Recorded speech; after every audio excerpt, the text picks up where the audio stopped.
ছোট সাহেব, এটা কি করতেছেন আপনি? আর কি করলাম?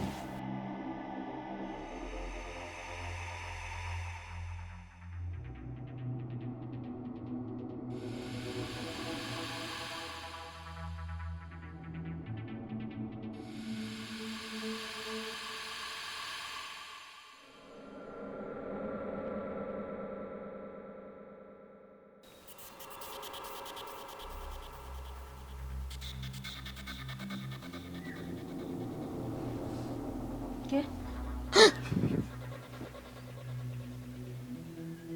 কেন তুই না আমার কইছস রাইতে তোর ম্যাডাম ঘুমাইলেন তোর কাছে আইতে? আমি আইতে কইছি?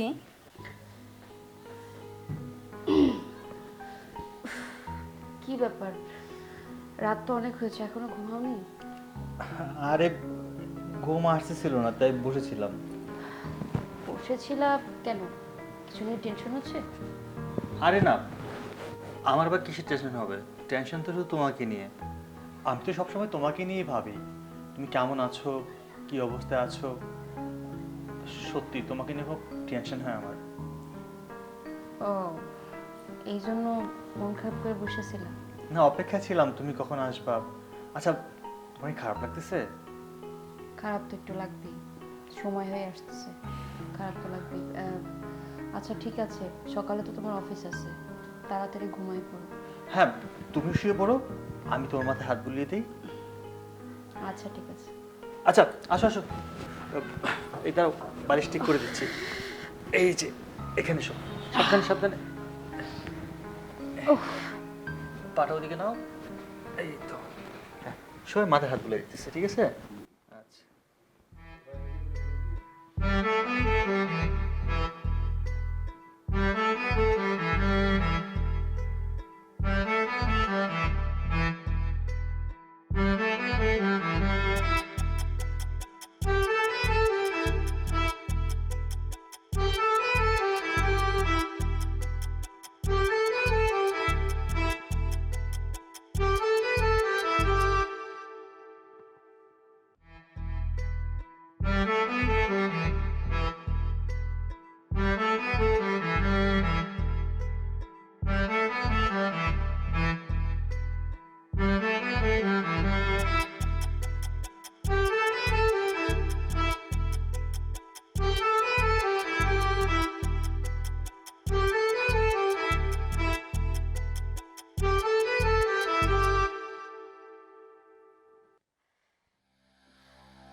ছোট সাহেব, এটা কি করতেছেন আপনি? আরে কি করলাম? আরে ভয় পাইতেছিস কেন? এখানে তুই আর আমি ছাড়া আরে কেউ নাই তো। আরে কি সব আজে বাজে কথা কইতেছেন আপনি? আমি আর আপনি ছাড়া কেউ নাই মানে? ম্যাডাম অসুস্থ মানুষ, সে ভিতরে শুয়ে আছে, এগুলো দেখলে সে অনেক কষ্ট পাইবো। আরে তোর ম্যাডাম আইতে পারবো না এখন, সে শুয়ে আছে। আরে সাহেব, দেখেন এগুলো না একদমই উচিত না। আমি আপনাকে বাড়ির কাছের মাইয়া, কাম করে খাই, আপনি যখন যেটা কোন সেটাই করি, কিন্তু তার মানে তো এইটা না যে আপনি যখন তখনই আমার পেছন থেকে জড়ায় ধরবেন। তাছাড়া আমি কয়েকবার খেয়াল করছি আপনি জানি কেমনি কেমনি করে আমার দিকে তাকান, এইগুলো কিন্তু একদমই উচিত না। আমি কিন্তু ম্যাডামের কাছে সব কিছু করে দেবো। চুপ কর। হাই, আমি ভালো করেই জানি যে তুইও আমার পছন্দ করস। আর এখানে ডরের কি আছে? এখানে ভয় পাবার কিচ্ছু নাই। তুই রাজি, আমি রাজি, আরে কাক পক্ষেও জানবো না। না, আমি রাজি না, আমি এগুলো করতে পারবো না। দেখেন আপনি শুধু শুধু আমার এমন করে বিরক্ত করেন না। যদি বিরক্ত করেন আমি কিন্তু ম্যাডামের কাছে কমু, যেটা সত্য কথা সত্য কথাই। চুপ কর। তুই জোরে কথা কস কেন? জোরে কথা কইলে তোর ম্যাডাম শুনতে পাইবো। তুই জানোস তোর ম্যাডামের বাচ্চা হইব, সে গর্ভবতী। আর এই অবস্থায় আমি আমি কেমনে থাকবো ক? আমি একটা পুরুষ মানুষ, আমার একটা চাহিদা আছে না? সেটা ঠিক আছে, কিন্তু ম্যাডামের তো কিছুদিন পরেই ডেলিভারি হয়ে যাব। তখন আপনি যা ইচ্ছা করেন, আর না হলে আপনারটা আপনি বুঝেন। দেখ, মাস শেষে কিন্তু বেতনটা আমি তোরে দিই। আর এখন থেকে তুই যদি আমার কথায় রাজি হস, তোর বেতন হয়ে যাবো ডাবল। যদি আরো বেশি চাস আরো কিছু দেবো। তোর গলায় থাকবো স্বর্ণের হার, হাতে থাকবো স্বর্ণের চুড়ি। কি চাস তুই সব দেবো, তুই শুধু রাজি হয়ে যা। আচ্ছা, রাতে ম্যাডাম যখন ঘুমাইবো তুমি চুপি চুপি আমার কাছে এই জায়গায় করেন। আপনার আদর দিব, ভালোবাসা দিব, আর অনেক কিছু দিব। ঠিক আছে, এখন এখান থেকে যান, আমার কাজ কাম শেষ করতে দেন। ম্যাডাম দেখলে চিল্লাচিল্লি করবো। হ্যাঁ দিতাছি তো। আমার তোতা পক্ষীর মুখে বুলি ফুটছে। এই তো কই, টাকা দিলে বলে কাঠের পুতলাও হা করে। যাই হোক, রাজি হয়েছে, আমার কোনো সমস্যা নাই। তোর ম্যাডাম ঘুমানোর সাথে সাথে আমি চলে আসলাম না। টাটা। উফ, কত যে হ্যাপি লাগতেছে আমারে। আচ্ছা, স্বর্ণের চেন কত করে? যাই হোক, যেটা দিবে সেটাতেই খুশি থাকতে হবে। সোনার চেন পাবো, সোনার চুড়ি পাবো, ভালো ভালো সুন্দর সুন্দর জামা কাপড় পাবো। ও, আমি তো পুরাই রাজরানীর মতো হয়ে যাব। মন ভরে খুশি করতে হবে।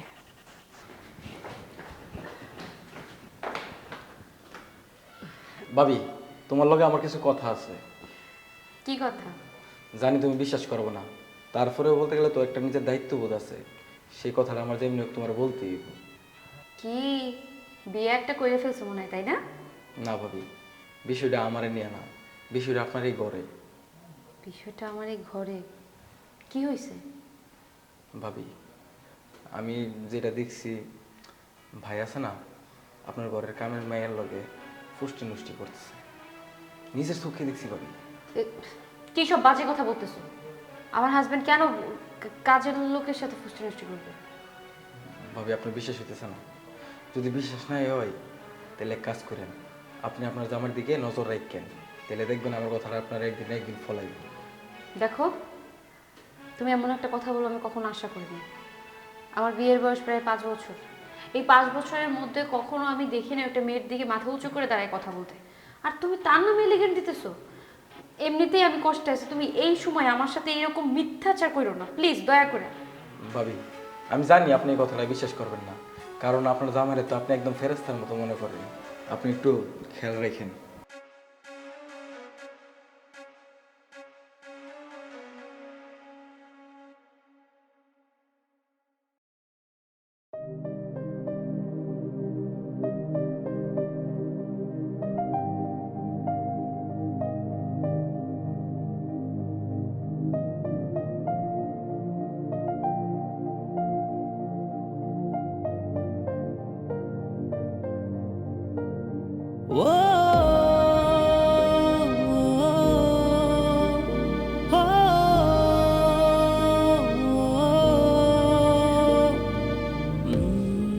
কে?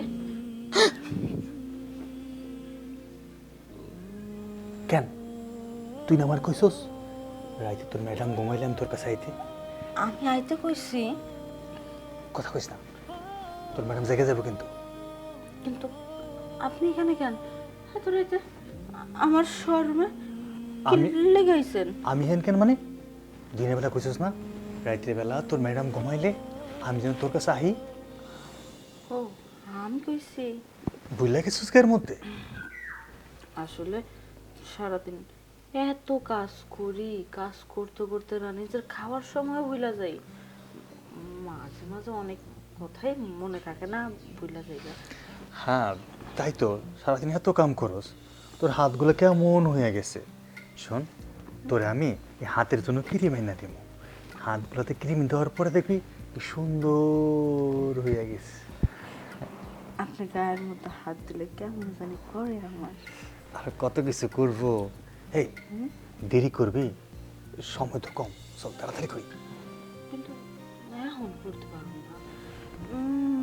ম্যাডাম ঘুমায় রয়েছে, যখন তখন উঠা যাইব। কারণ ম্যাডাম যখন ঘুমায় যায়, প্রেগনেন্ট মানুষ তো একটু বাবা গলা শুকায় যায়, শরীর হাত পা ব্যথা হয়ে যায়, উঠা উঠা আয়া পড়ে, কখন দিন আয়া পড়ে। আমি আর কিছু করুন না, আপনি যান অন্য কোনো। এই চুপ কর, তোকে মেয়ে মেয়ে নাটক দেখলে আমার মেজাজটা খারাপ হয়ে যায়।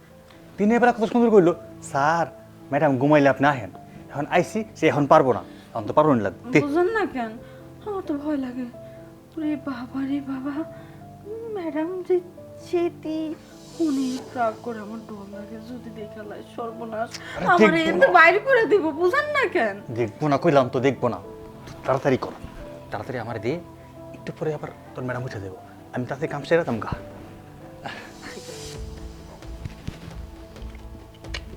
হয়েছে তো? আর দেখ-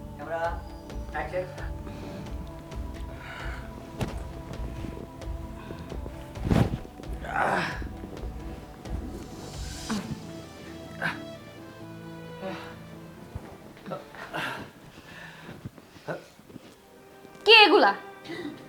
কে করতেছো ঘরের মধ্যে তুমি এগুলা? দেখো আমার কোনো দোষ চুপ নেই। করো। তোমার মুখ থেকে একটা কথা শুনতে চাই না। তুমি আমাকে রাইখা পরকীয়া করতেছো তো বাসার মধ্যে, তাও একটা কাজের লোকের সাথে। ম্যাডাম আমি কিছু হ্যাঁ চুপ কর, একটা কথা বলবি না। তোর মুখ থেকে আমি কোনো কথা শুনতে চাই না। কিভাবে পারলে? আমি প্রেগনেন্ট, এই সময় তোমার আমার পাশে থাকা কথা, তুমি তা না করে তুমি একটা কাজের মেয়ের সাথে পরকীয়া লিপ্ত হয়েছো কিভাবে? আরে না, তুমি ভুল বুঝতেছো, আমি তোমার পাশে ছিলাম তো। হঠাৎ এই ঘরের শব্দ শুনলাম, এসে দেখলাম ও জ্বরে কাতরাচ্ছে, তাই ভাবলাম ওর মাথায় একটু মানে পানি দিই বা হাত চুপ দিলে- কর। তুমি কি করতে চাইছো কি চাও নাই সেটা আমার থেকে ভালো আর কেউ জানে না। কিভাবে পারলে তুমি? আমার আগের থেকে সন্দেহ হইতেছিল যে তুমি এমন একটা কাজ করতে পারো। আমার কি অপরাধ? তোমার সন্তান আমার গর্ভে, তোমার বংশধর। তুমি আমার কথা নয় ন্যূনতম চিন্তা না করলা, তুমি আমার কথা নয় ন্যূনতম চিন্তা না করলা, কিন্তু তুমি তোমার সন্তানের কথা তো একটাবার চিন্তা করতে পারতা। আসলে আমি বুঝতে পারছি আমি প্রেগনেন্ট বইলা তুমি আজকে এত বড় একটা অপরাধ করতে পারছো। আপনি, আমার কোনো দোষ নেই, আপনি আমার ভুল বুঝবেন না। আমি এখানে ঘুমাইছিলাম, সাহেব আমারা কয় কি আপনি তো প্রেগনেন্ট, আপনি ওনারে ভালো করে সময় দিতে পারেন না, উনি আপনারা সাইরা দিব, আমারে বিয়া করব, রাজরানীর মতো করে রাখবো, আর অনেক কিছু দিব, আপনার সাথে বেশি ভালোবাসবো, এগুলো লোভ দেখাইছে, কইছে স্বর্ণের সেন দিব, স্বর্ণের চুরি দিব, আর অনেক কিছু।